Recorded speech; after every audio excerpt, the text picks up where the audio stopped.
మోడీకి సంబంధించినటువంటి అతిపెద్ద పరీక్ష కాబోతోంది జిఎస్టీ.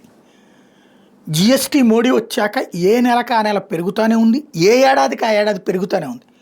ఇవాళ దాదాపు 20 లక్షల కోట్ల రూపాయల దాకా దాదాపు జిఎస్టీ ద్వారా సంపాదిస్తుంది కేంద్రం.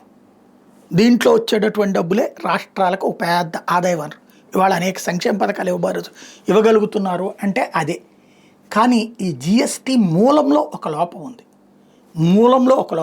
ఇది క్రమంగా పెరుగుతోంది. కర్ణాటక దానికి వేదిక అయింది. కర్ణాటకలో కాంగ్రెస్ రెచ్చగొడితే అవలా, వ్యాపారస్తులకి నోటీసులు ఇస్తే అయ్యింది. ఏమని? 40 లక్షల రూపాయల పైన ఏడాదికి మీరు లావాదేవీలు జరిపారు కాబట్టి మీరు జిఎస్టీ రిజిస్టర్ చేసుకోలేదు కాబట్టి జిఎస్టీ కట్టండి, ప్లస్ జిఎస్టీ ఎందుకు ఎగ్గొట్టారు అన్నది.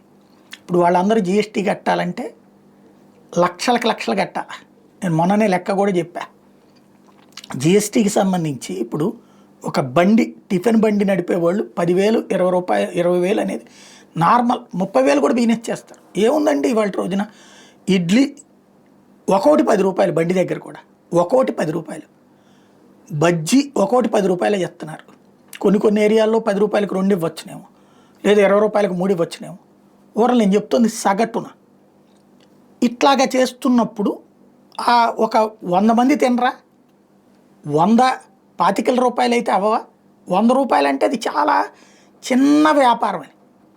1000 నుంచి 2000 మంది తిననటువంటి ప్రధాన బళ్ళు లేవు.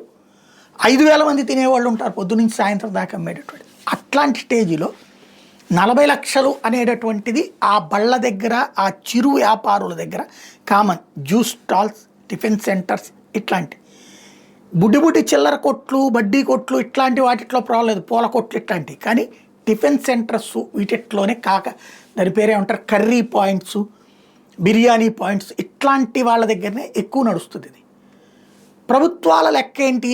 అట్లాగా వాళ్ళు ఒక 40 లక్షలు చేస్తే అందులో ఓ 25 లక్షలు వాళ్ళకి మిగులుతుందని అంత ఉండదు. ఒక 10 లక్షలు ఆ వ్యాపారస్తుడు తినగలుగుతాడు. మిగతా 30 లక్షలు ఎక్స్పెండిచర్కి వెళ్ళిపోతుంది. అద్దె, లంచాలా అంటే రోడ్డు మీద పెట్టేప్పుడు లంచాలు ఇవ్వాలి, మున్సిపాలిటీ వాడికి లంచాలు ఇవ్వాలి, రకరకాల లంచాలు వస్తాయి అందులో. ఇవన్నీ పోను 40 లక్షలు 10 లక్షలు మిగులుతుంది వాడికి.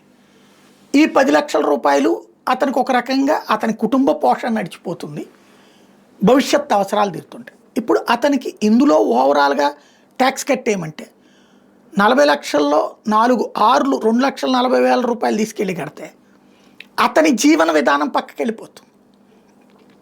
ఇది ఓ పెద్ద సంక్షోభం. దానికి తోడు చిరు వ్యాపారుల మీద ఇదేంటి అన్నటువంటి చర్చ బిగినైపోయింది.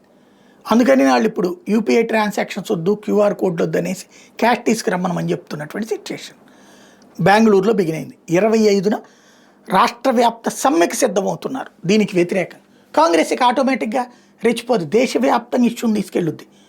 ఇక్కడ ఇదివరకు ఇన్కమ్ ట్యాక్స్ ఏంటి, మన దగ్గర మొత్తం ఏడాదంతా లెక్క చూసుకుని దాంట్లో ఈ ఎగ్జామ్షన్స్ పోను, అంటే ఖర్చు మనకు కొన్ని మినహాయింపులు ఇస్తారు, అది పోను, మిగిలిన ఆదాయం మీద పన్ను. ఇక్కడ మిగిలిన ఆదాయం మీద పన్ను అంటే 10 లక్షల మీద వేస్తే 3 లక్షలు పడుతుంది. 40 లక్షల మీద వేసినప్పుడు 2,40,000 కదా అని ప్రభుత్వం చెప్తుంది. కానీ ఈ లంచాల గురించి ప్రభుత్వం చేయలేదు కదా, లంచాలు ఇవ్వకుండా వీళ్ళ వ్యాపారం నడవలేదు కదా.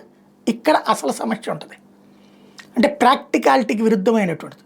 అది వాళ్ళకు వదిలేద్దాం. ఇప్పుడు డిజిటల్ ప్లాట్ఫామ్స్ నడిపే వాళ్ళకి స్టాఫ్ని పెట్టుకోవాలా, అలాగే ఆఫీసులు మెయింటైన్ చేయాలా, కరెంటు మెయింటైన్ చేయాలా, ఎక్విప్మెంట్ మెయింటైన్ చేయాలా, ఇవన్నీ అవసరమే కదా డిజిటల్ ప్లాట్ఫామ్స్ నడిపే వాళ్ళకి.